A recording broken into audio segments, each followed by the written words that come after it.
श्रीमद्भागवत महापुराण दशम स्कंद द्वादश अध्याय। श्री शुकदेव जी कहते हैं, परीक्षित, एक दिन नंद नंदन श्याम सुंदर वन में ही कलेवा करने के विचार से बड़े तड़के उठ गए और सिंगी बाजे की मधुर मनोहर ध्वनि से अपने साथी ग्वाल बालों को मन की बात जनाते हुए उन्हें जगाया और बछड़ों को आगे करके वे व्रजमंडल से निकल पड़े। श्री कृष्ण के साथ ही उनके प्रेमी सहस्त्रों ग्वाल बाल सुंदर छीके, बेंत, सिंगी और बांसुरी लेकर तथा अपने सहस्त्रों बछड़ों को आगे करके बड़ी प्रसन्नता से अपने अपने घरों से चल पड़े। उन्होंने श्री कृष्ण के अगणित बछड़ों में अपने अपने बछड़े मिला दिए और स्थान स्थान पर बालोचित खेल खेलते हुए विचरने लगे। यद्यपि सबके सब ग्वाल बाल कांच, गुगुंची, मणि और सुवर्ण गहने पहने हुए थे, फिर भी उन्होंने वृंदावन के लाल पीले हरे फलों से, नई नई कोपलों से, गुच्छों से, रंग बिरंगे फूलों और मोरपंखों से तथा गेरू आदि रंगीन धातुओं से अपने को सजा लिया। कोई किसी का छीका चुरा लेता तो किसी की बेंत या बांसुरी। तब उन वस्तुओं के स्वामी को पता चलता, तब उन्हें लेने वाला किसी दूसरे के पास दूर फेंक देता, दूसरा तीसरे के और तीसरा और भी दूर चौथे के पास। फिर वे हंसते हुए उन्हें लौटा देते।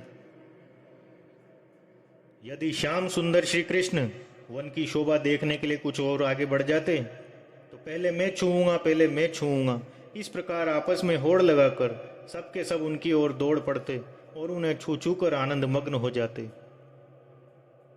कोई बांसुरी बजा रहा है तो कोई सिंगी ही फूंक रहा है, कोई कोई भोरों के साथ गुनगुना रहे हैं तो बहुत से कोयलों के स्वर में स्वर मिलाकर कूहू कूहू कर रहे हैं।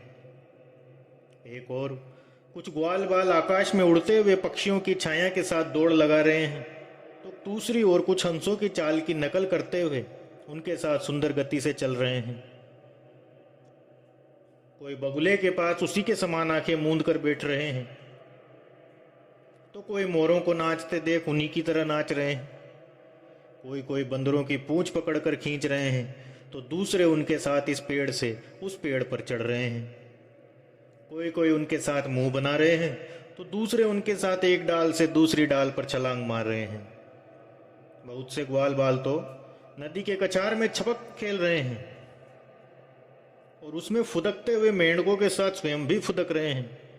कोई पानी में अपनी परछाई देखकर उसकी हंसी कर रहे हैं, तो दूसरे अपने शब्द की प्रतिध्वनि को ही बड़ा बुला कह रहे हैं।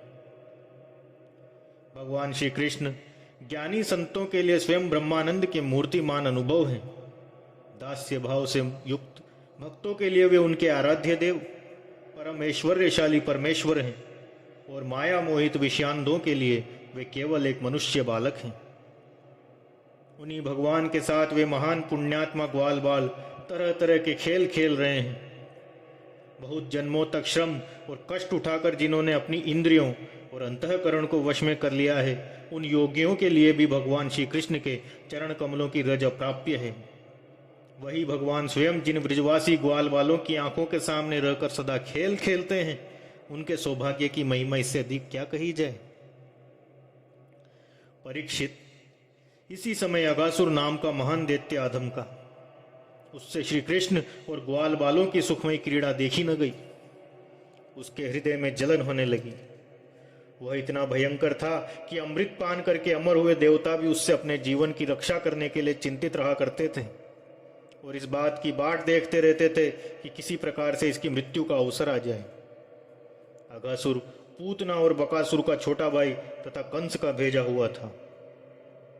वह श्री कृष्ण, श्री दामा आदि ग्वाल वालों को देखकर मन ही मन सोचने लगा कि यही मेरे सगे भाई और बहन को मारने वाला है, इसलिए आज मैं इन ग्वाल बालों के साथ इसे मार डालूंगा।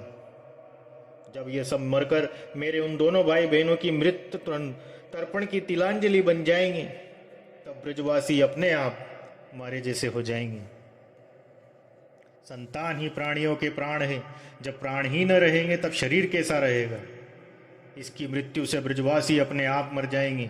ऐसा निश्चय करके वह दुष्ट दैत्य अजगर का रूप धारण कर मार्ग में लेट गया। उसका वह अजगर शरीर 1 योजन लंबे बड़े पर्वत के समान विशाल एवं मोटा था वह बहुत ही अद्भुत था।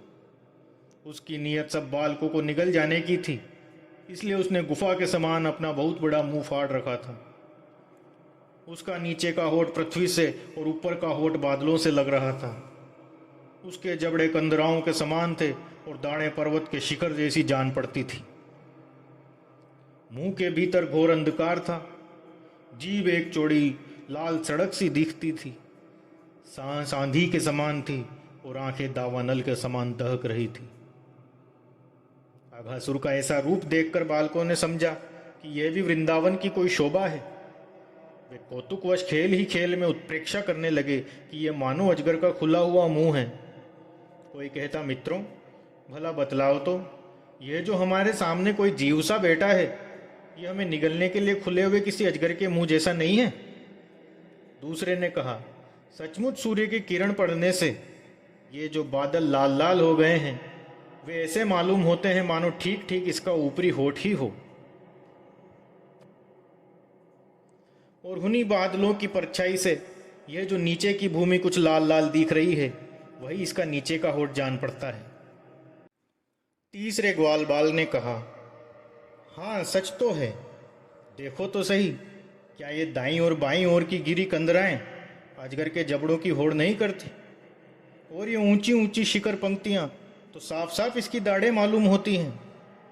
चौथे ने कहा, अरे भाई, ये लंबी चौड़ी सड़क तो ठीक अजगर की जीभ सरी की मालूम पड़ती है, और इन गिरिश चंकों के बीच का अंधकार तो उसके मुंह के भीतरी भाग को भी मात करता है।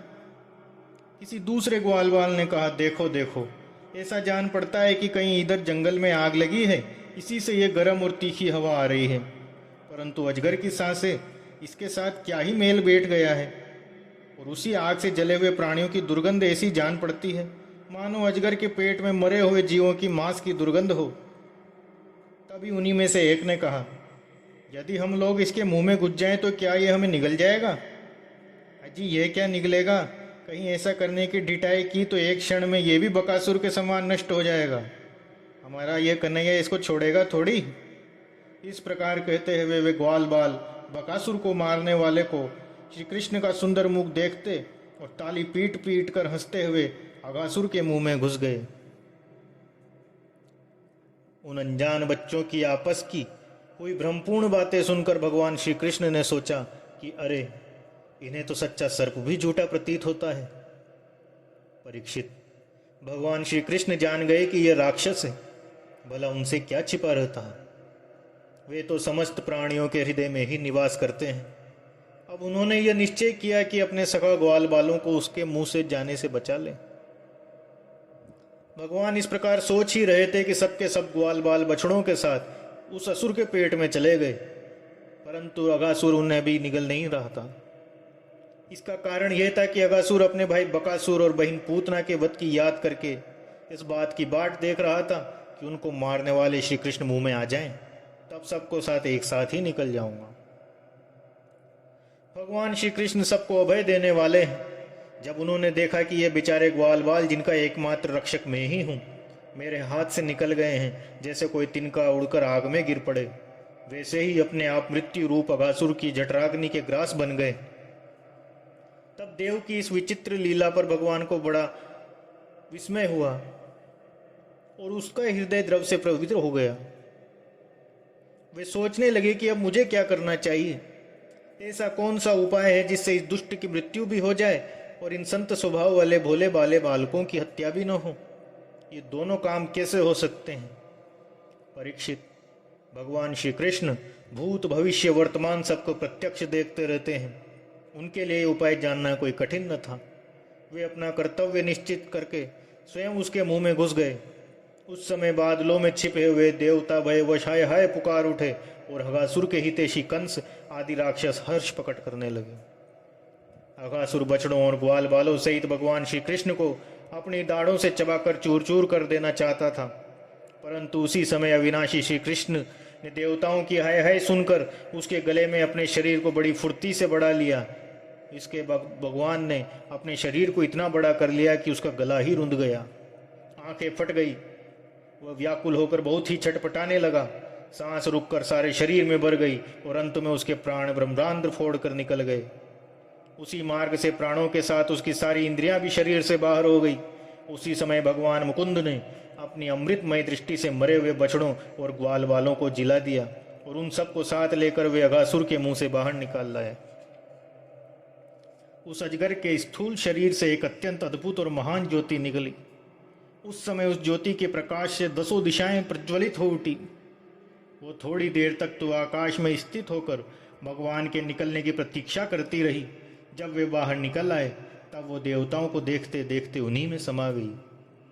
उस समय देवताओं ने फूल बरसाकर, अप्सराओं ने नाचकर, गंधर्वों ने गाकर, विद्याधरों ने बाजे बजाकर, ब्राह्मणों ने स्तुति पाठ कर और पार्षदों ने जय जयकार के नारे लगाकर बड़े आनंद से भगवान श्री कृष्ण का अभिनंदन किया, क्योंकि भगवान श्री कृष्ण ने अघासुर को मारकर उन सबका बहुत बड़ा उपकार किया था।